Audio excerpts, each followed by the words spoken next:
नमस्कार, मैं वसंत रावल। आज मैं आपको बताने आया हूं अंक ज्योतिष के अंदर पाइथागोरस पद्धति के अनुसार नामांक 5 वाले व्यक्तियों का स्वभाव कैसा होता है, उनका व्यक्तित्व कैसा होता है, उनमें कौन सी खूबियां होती हैं, उनके लिए कौन सी चीजें अनुकूल होती है और कौन सी चीजें प्रतिकूल होती है। ये सारी बातें आज मैं आपको गहराई से बताने के लिए आया हूं। आज से 30 साल पहले जब मैंने ज्योतिष सीखने की शुरुआत की, उन दिनों में मैंने अंक शास्त्र के लिए ये सारी किताबें पढ़ी थी जो मैं आपको बताने जा रहा हूं। ये है गुजराती किताब, इसके भी अंदर अंक शास्त्र का बहुत अच्छा ज्ञान दिया है। उसके बाद ये दूसरी किताब है नारायण देव श्रीमाली जी की, इसके भी अंदर अंक शास्त्र का बहुत अच्छा ज्ञान दिया है। उसके बाद ये तीसरी किताब है, इसके अंदर भी अंक शास्त्र का बहुत अच्छा ज्ञान दिया है। ये सारी किताबें आज से 27-28 साल पहले मैंने पढ़ी थी और आज मैं उसी के वीडियो बनाने जा रहा हूं। ऑलरेडी हमारे मूलांक के ऊपर 9 वीडियो बन चुके हैं। अभी हमारी सीरीज चालू है नामांक के ऊपर, जिसे कई लोग शुभ अंक भी कहते हैं। अभी मैं आपको अंक शास्त्र के इतिहास के बारे में लेके जाता हूं। पूरी दुनिया के अंदर 2 ही ऐसे देश हैं जिन्होंने अंक शास्त्र की शुरुआत की, जिसके अंदर एक है अपना भारत देश और दूसरे नंबर पे है इजराइल देश। इजराइल देश के अंदर जो हिब्रू जाति के लोग थे, उन्होंने अंक ज्योतिष की शुरुआत की और उन्होंने नाम दिया कैल्डियन पद्धति। ठीक उसी प्रकार भारत के जो विद्वान ऋषि मुनि थे, उन लोगों ने भी अंक शास्त्र की शुरुआत की और उन्होंने नाम दिया पाइथागोरस पद्धति। ये पाइथागोरस पद्धति क्या होती है वो भी मैं आपको बताना चाहता हूं। इसके अंदर आपको इंग्लिश के अंदर अपना नाम, अपने पिताजी का नाम और अपना सरनेम, ये सभी आपको इंग्लिश में लिखना होता है और इंग्लिश के हर लेटर का अपना एक अंक होता है। एस का अलग, पी का अलग, आर का अलग। तो आपको इंग्लिश के अंदर अपना नाम, अपने पिताजी का नाम और सरनेम, ये सभी लिखना है और इंग्लिश के हर लेटर के नीचे आपको उसका एक अंक लिखना होता है और उसका टोटल मार के जो अंक निकलता है उसे हम लोग नामांक कहते हैं। तो आइए गहराई से जानते हैं कि नामांक को कैसे निकाला जाता है। यहां पे देखिए एक हमने कोष्टक बना के रखा है। इस कोष्टक के अंदर यहां से हमने नंबर लिखे हैं 1, 2, 3, 4, 5, 6, 7, 8, 9। ये आपके मूलांक भी हो सकते हैं, ये आपके भाग्यांक भी हो सकते हैं, ये आपके नामांक भी हो सकते हैं। और मैं आपको बता दूं कि हर नंबर का अपना एक स्वामी ग्रह होता है। फिर वो आपका नामांक हो या भाग्यांक हो या मूलांक हो, जो भी नंबर होगा उसका स्वामी ग्रह वही होगा जो इसमें लिखा है। तो 1 का स्वामी ग्रह है सूर्य, 2 का स्वामी ग्रह चंद्र, 3 का स्वामी ग्रह गुरु, 4 का स्वामी ग्रह हर्षल और राहु, 5 का स्वामी ग्रह बुध, 6 का स्वामी ग्रह शुक्र, 7 का स्वामी ग्रह नेपच्यून और केतु, 8 का स्वामी ग्रह शनि और 9 का स्वामी ग्रह मंगल। अभी उसके नीचे देखो हमने ABCD लिखी है, तो जैसे नंबर है लाइन से वैसे ही मैंने ABCD लिखी है, ABCDEFGHI, ऐसे पूरी आपको लिखना है। उसके बाद आप देखिए यहाँ पे कुछ नंबर निकल के आते हैं, जैसे कि आपके नाम के अंदर जहां AJS होगा वहां आपको 1 नंबर लिखना है। आपके नाम, आपके पिताजी के नाम, आपके सरनेम के अंदर जहां जहां BKT होगा वहां आपको 2 नंबर लिखना है। जहां CLU है वहां आपको 3 नंबर लिखना है। जहां DMV आता है वहां 4 नंबर लिखना है। जहां पे ENW है वहां 5 नंबर लिखना है। तो इस प्रकार से आपको अपना नाम, अपने पिताजी का नाम और सरनेम इंग्लिश में लिखना है और ये सब अंक आपको लिख देने हैं और उससे जो टोटल मार्क के अंक आएगा उसे हम लोग कहते हैं नामांक। अभी मैं आपको और एक स्टेप अंदर लेके जाता हूं कि जब भी आप अपना नामांक निकालते हो तो उसका जो स्वामी ग्रह है वो स्वामी ग्रह और आपका मूलांक और भाग्यांक का जो स्वामी ग्रह है वो आपस में मित्र होने चाहिए। और अगर मित्र ना हो और शत्रु हो तो बहुत प्रॉब्लम क्रिएट होता है। फिर से कहूंगा, अगर आप ना समझे हो तो अगर आपका जो मूलांक होता है और आपका जो भाग्यांक होता है, अगर उसका स्वामी ग्रह और नामांक जो अभी आपने निकाला उसका स्वामी ग्रह अगर ये आपस में शत्रु हो तो आपके लाइफ के अंदर बहुत सारी तकलीफें, परेशानियां खड़ी हो जाएगी और आपका जीवन कठिनाइयों से भर जाएगा। ठीक उसके अपोजिट, अगर आपका नामांक और भाग्यांक इसका स्वामी और आपका जो मूलांक है, आपका जो मूलांक भाग्यांक इसका स्वामी और आपके नामांक का स्वामी अगर मित्र है तो आपकी लाइफ काफी इजी हो जाती है। और इसी के लिए आपने काफी बार देखा होगा, कई लोग अपने नाम के अंदर कुछ स्पेलिंग को चेंजेस करते हैं। जैसे कि एग्जांपल देता हूं कि कोई लड़की का नाम है दीपिका, तो दीपिका के अंदर DI लिखा जाता है, तो उसकी जगह काफी लोग DEE कर देते हैं, तो उससे उनका नामांक चेंज हो जाता है। अभी अगर मान लो, सोच लो कि आपका मूलांक, भाग्यांक इन दोनों का तालमेल आपके नामांक के साथ न होता हो तो उसका भी मैंने एक कोष्टक बनाया है, वो कोष्टक देख लो। अगर ये कोष्टक के अंदर अगर आपका नामांक मूलांक और भाग्यांक के साथ मैच न होता हो तो आपको कैसे नंबर चेंज करने वो भी मैंने अंदर लिखा है। इधर देखिए कि मान लो, अच्छा इसमें और एक बात बता देता हूं कि आपका मूलांक और भाग्यांक ये दोनों में से भी किसका महत्व ज्यादा है, तो मैं आपको कहूंगा कि जो भाग्यांक होता है उसका महत्व बहुत ज्यादा होता है और उसके बाद दूसरे नंबर पे आता है मूलांक। फिर से कहूंगा, भाग्यांक का महत्व बहुत ज्यादा होता है, उससे थोड़ा कम होता है मूलांक का महत्व। तो आपको अपने भाग्यांक का स्वामी और आपके नामांक का स्वामी ये दोनों को चेक करना है कि ये दोनों मित्र है या शत्रु है। अगर मित्र है तो बहुत अच्छी बात है, और शत्रु हो तो फिर आपके नाम के अंदर कुछ स्पेलिंगों को चेंज करके अपना नामांक आपको चेंज करना होगा। ये रहा कोष्टक आपके सामने। अगर मान लो कोई व्यक्ति का मूलांक या भाग्यांक 1 हो और उसका नामांक का टोटल 4, 6, 8 आ गया तो बिल्कुल अच्छा नहीं माना जाएगा, उसके लाइफ में प्रॉब्लम क्रिएट होंगे, तो उसे अपने स्पेलिंग के अंदर कुछ चेंजेस करने होंगे और ये नंबर लाने होंगे 1, 2, 3, 5, 9। ठीक वैसे ही यहां पे देखिए कि जिसका भी मूलांक और भाग्यांक 2 हो और अगर उसका नामांक 5 और 8 आता है तो समझ जाना उसके लाइफ के अंदर बहुत सारी प्रॉब्लम क्रिएट होगी, तकलीफें होगी।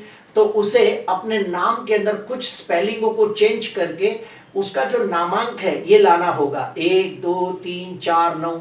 तो उन लोगों की लाइफ में काफी इजी होने लगेगा, उनकी जिंदगी आसान होने लगेगी। वैसे ही जिनका भी भाग्यांक 3 हो और उनका नामांक 4, 6, 7 आता हो तो बिल्कुल अच्छा नहीं माना गया है, तो उन्हें अपने नाम के स्पेलिंग के अंदर चेंजेस करके ये नंबर को लाने का प्रयास करना चाहिए 1, 2, 3, 5, 8, 9।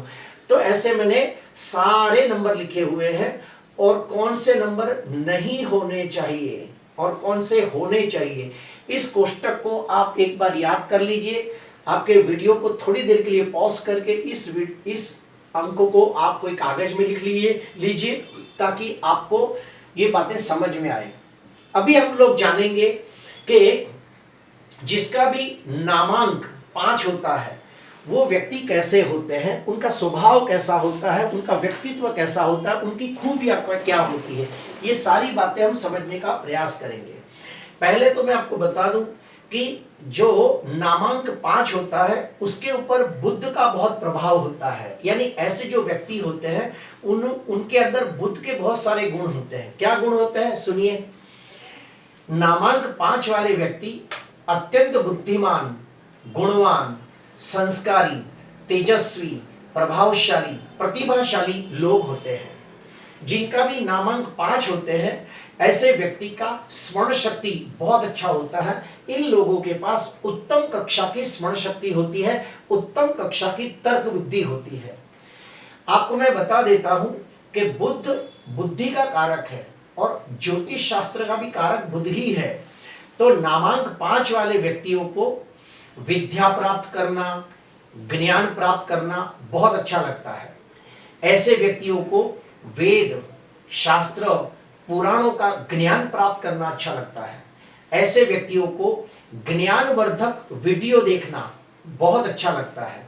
ऐसे व्यक्तियों को गुड़ शास्त्र भी सीखना अच्छा लगता है, अर्थात गुड़ शास्त्र के प्रति इनका रुझान होता है।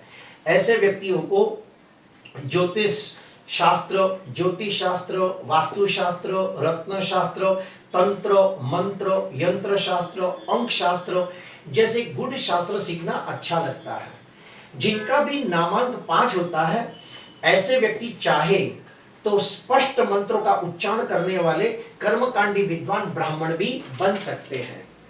जिनका भी नामांक 5 होता है, उनके ऊपर बुध का बहुत ज्यादा प्रभाव होता है। और आपको मैं बता देता हूं कि बुध व्यापार का भी कारक है।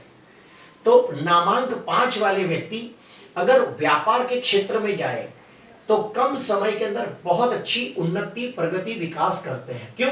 क्योंकि उनके पास व्यापार के मूलभूत सिद्धांतों का बहुत अच्छा ज्ञान होता है और वो लोग एक अच्छे सेल्समैन भी होते हैं। वो अपनी मीठी वाणी से अपना कोई भी काम आसानी से निकाल सकते हैं। नामांक 5 वाले व्यक्ति बोलने में बहुत ही निपुण होते हैं, वाणी की शक्तियों का सदुपयोग करने वाले लोग होते हैं। अपनी मीठी वाणी से कोई भी व्यक्ति से अपना काम आसानी से निकाल लेते हैं। ऐसे व्यक्ति लोगों के चेहरे का अवलोकन करके उनके मन के भाव को आसानी से जान लेते हैं और उन्हें कैसे ट्रीटमेंट दिया जाए, उनको किस तरह से समझाया जाए, उनके पास भी ये बहुत अच्छी कला होती है। नामांक 5 वाले व्यक्तियों में और एक मैंने खास बात देखी है जो आपको बताना चाहूंगा कि नामांक 5 वाले व्यक्तियों का intuition power, six sense power बड़ा स्ट्रांग होता है। इसलिए इनकी दूरंदेशी बहुत अच्छी होती है और काफी बार तो इनकी बोली हुई बातें भी सच हो जाती है। बुध कला का कारक है। नामांक 5 वाले व्यक्ति चाहे तो एक अच्छे कलाकार बन सकते हैं, जैसे कि एक अच्छे सिंगर, डांसर, कोरियोग्राफर, उसके बाद एक्टर, डायरेक्टर, म्यूजिशियन। ऐसे लोग अगर कोई वाजिंत्र बजाना सीखे और उसकी प्रैक्टिस करे तो उसके अंदर भी वो लोग आगे जाके नाम कमा सकते हैं, जैसे कि तबला वादक, गिटार वादक, पियानो वादक, ढोलक वादक, मुरली वादक, वीणा वादक जैसी वाजिंत्र वादक भी बन सकते हैं।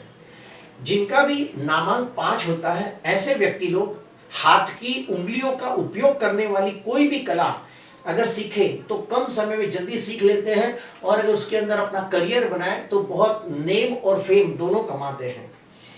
जिनका भी नामांक 5 होता है, ऐसे व्यक्तियों में और एक कला होती है कि ये लोग चेहरे के हाव भाव को प्रदर्शित करके कोई कला करे तो उसमें भी वो लोग बहुत नामना कमाते हैं।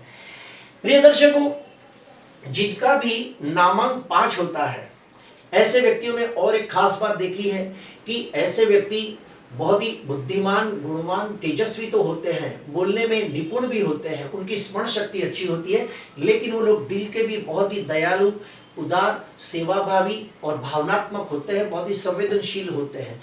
वो अपने रिश्तों में भी पूरी ईमानदारी, वफादारी निभाते हैं, अपने रिश्ते को पूरी ईमानदारी, वफादारी से निभाते हैं, कभी किसी के साथ छल कपट भी नहीं करते हैं और सच्चे लोग होते हैं। अभी हम लोग जानेंगे कि जिनका भी नामांक 5 होता है उनके लिए कौन सी चीजें अनुकूल होती है और कौन सी चीजें प्रतिकूल होती है। तो सुनिए, नामांक 5 वाले व्यक्तियों के लिए 22 मई से लेके 21 जून और 24 अगस्त से लेके 23 सितंबर ये उनके लिए पूरे साल के अंदर सबसे अच्छा समय माना गया है और इस समय के दरमियान कोई भी शुभ कार्य करे तो उन्हें निश्चित बहुत लाभ होता है।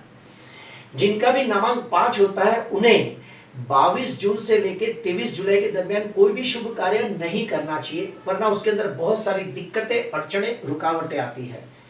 नामांक 5 वाले व्यक्तियों को बुध ग्रह से लाभ होता है। अगर उनकी कुंडली में बुध कारक ग्रह बनकर बैठा है तो वो लोग बुध का रत्न पन्ना भी पहन सकते हैं, लेकिन किसी ज्योतिषकार की सलाह लेने के बाद। उन लोगों को गलती से भी चंद्र का रत्न नहीं पहनना चाहिए। अभी हम लोग और आगे बढ़ते हैं। नामांक 5 वाले व्यक्तियों को अपने जीवन का कोई भी शुभ कार्य बुधवार और शुक्रवार के दिन करना चाहिए। जैसे कि सगाई करना हो, शादी करना हो, गृह प्रवेश करना हो, गाड़ी खरीदना हो, उनके जीवन के कोई शुभ कार्य हैं तो उनको बुधवार और शुक्रवार के दिन करना चाहिए। गलती से भी कोई भी काम सोमवार को न करे वरना कष्ट होगा। नामांक 5 वाले व्यक्तियों के लिए 5, 14 और 23 तारीख ये बहुत अच्छी मानी गई है। 7, 16 और 25 तारीख को कोई भी शुभ कार्य न करे वरना विघ्न आएगा। नामांक 5 वाले व्यक्तियों के लिए 1, 3, 5, 8 ये जो अंक वाले मूलांक हो, फिर भाग्यांक हो, तो उनके साथ उनकी मित्रता बहुत अच्छी होती है और उनके साथ लाभ होता है। और 2 और 6 वाले व्यक्तियों के साथ उनकी नहीं पड़ती या फिर उनके द्वारा आर्थिक नुकसानी के योग बनते हैं। जिनका भी नामांक 5 होता है उनके लिए उम्र के कौन से वर्ष लकी होते हैं और कौन से वर्ष लकी नहीं होते हैं वो भी बताता हूं। उनके लिए 22, 26, 32, 42, 51 ये साल बहुत लकी होते हैं। इन सालों के अंदर उनके जीवन में कोई ना कोई शुभ घटना अवश्य घटती है। 15, 28, 37, 45, 52 ये साल उनके लिए अच्छे नहीं होते हैं। कहीं ना कहीं इन सालों में उन्हें आर्थिक नुकसानी हो सकती है, हेल्थ प्रॉब्लम हो सकते हैं, उन्हें कोई मानसिक टेंशन आ सकता है, तो ये समय के दरमियान थोड़ा संभल के रहें। नामांक 5 वाले व्यक्तियों के लिए सबसे अच्छा रंग हरा माना गया है। अपने ऑफिस के अंदर, अपने घर के अंदर इन कलरों का इस्तेमाल ज़्यादा करें। अपनी ड्रेसिंग के अंदर, अपने घर के पर्दे और बेडशीट के अंदर भी हरे कलर का इस्तेमाल करें तो उन्हें लाभ होता है। और उन्हें गहरा लाल और काला कलर ये दोनों का इस्तेमाल गलती से भी नहीं करना चाहिए।